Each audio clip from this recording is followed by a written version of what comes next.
अस्सलामुअलैकुम। रोज़ाना ऐसे वाक़यात सुनने के लिए हमारा ये चैनल सब्सक्राइब कर लें। एक चूहा था, इसका नाम जीनू था। वो बहुत ही लालची, काहिल और अस्वस्थ था। काहिल चूहा बहुत ज़्यादा पेटू भी था। इसका पेट कभी नहीं भरता था। एक दिन की बात है, जीनू की माँ ने कहा कि बेटा, तुम बहुत ज़्यादा खाते हो लेकिन कामकाज से जी चराते हो। तुम अपने हिस्से के अलावा मेरे और तुम्हारे पापा का खाना भी चट कर जाते हो। ये अच्छी बात नहीं है। आज से तुम अपना खाना खुद तलाश करोगे। हाँ, एक बात याद रखना, लालच मत करना। ज्यादा खाने के चक्कर में कभी किसी मुसीबत में मत पड़ जाना, अपना ध्यान रखना। जीनू बहुत उदास हो गया, मगर इसे जाना ही पड़ा। वो खाने की तलाश में निकल गया। अभी वो कुछ ही दूर गया था कि इसे रास्ते में एक गेहूं का दाना मिला। वो खुश हो गया। इसने गेहूं का दाना उठा लिया। तभी इसकी नज़र खरगोश पर पड़ी। खरगोश इसे देखकर हंस रहा था। तुम मुझे देखकर क्यों हंस रहे हो?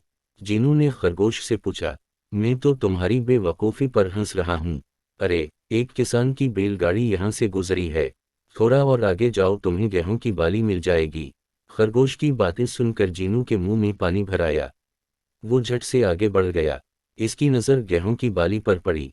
बाली रास्ते में पड़ी हुई थी। जीनू चूहे ने वो बाली उठा ली और खुशी के मारे नाचने लगा। तभी वहां एक गिलहरी आ गई। इसने चूहे से कहा, एक गेहूं की बाली किया मिली, तुम तो उछलने कूदने और नाचने गाने लगे। अरे, और मेहनत करो, थोड़ा आगे जाओ, तुम्हें एक बाली की जगह गेहूं का पूरा पौधा मिल जाएगा। चूहे को गिलहरी की बात पसंद आ गई। वो झट से आगे बढ़ गया। चलते चलते वो थक गया। थाका अचानक इसकी नज़र गेहूं के पौधे पर पड़ी। गेहूं का पौधा रास्ते में गिरा हुआ था। पौधे में बालियां बालियां थीं।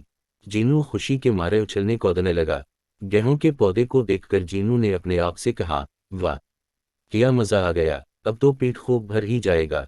बंदर ने जब चूहे को इस तरह नाचते गाते और उछलते कूदते देखा तो छलांग मारकर इसके करीब आया और कहा, तुम भी यार बड़े बेवकूफ लगते हो। बड़ा सोचो, बड़ा काम करो, अगर तुम्हें कई दिनों का खाना एक ही जगह मिल जाए तो। ऐसा, वो जगह कौन सी है? चूहे ने बंदर से पूछा। बस यहाँ से सिर्फ 50 कदम के फासले पर गेहूं की फसल का एक बहुत बड़ा खेत है, वहां चले जाओ और जिंदगी भर मौज करो। बंदर ने जीनू को बताया। चूहा बंदर की बातों में आ गया। चलते चलते वो खेत में पहुंच गया।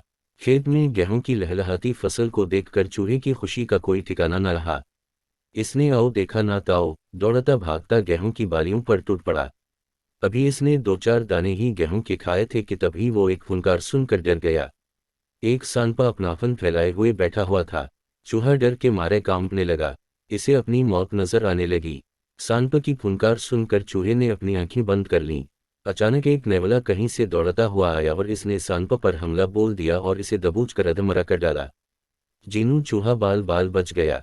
इसने खुद से यह हद किया कि अब वो माँ बाप का कहना मानेगा और कभी भी लालच नहीं करेगा, क्योंकि वो माँ बाप की नाफरमानी और लालच की वजह से ही आज एक बड़ी मुसीबत में फंस गया था। लेकिन ये इसकी खुशकिस्मती थी कि वो बाल बाल बच गया।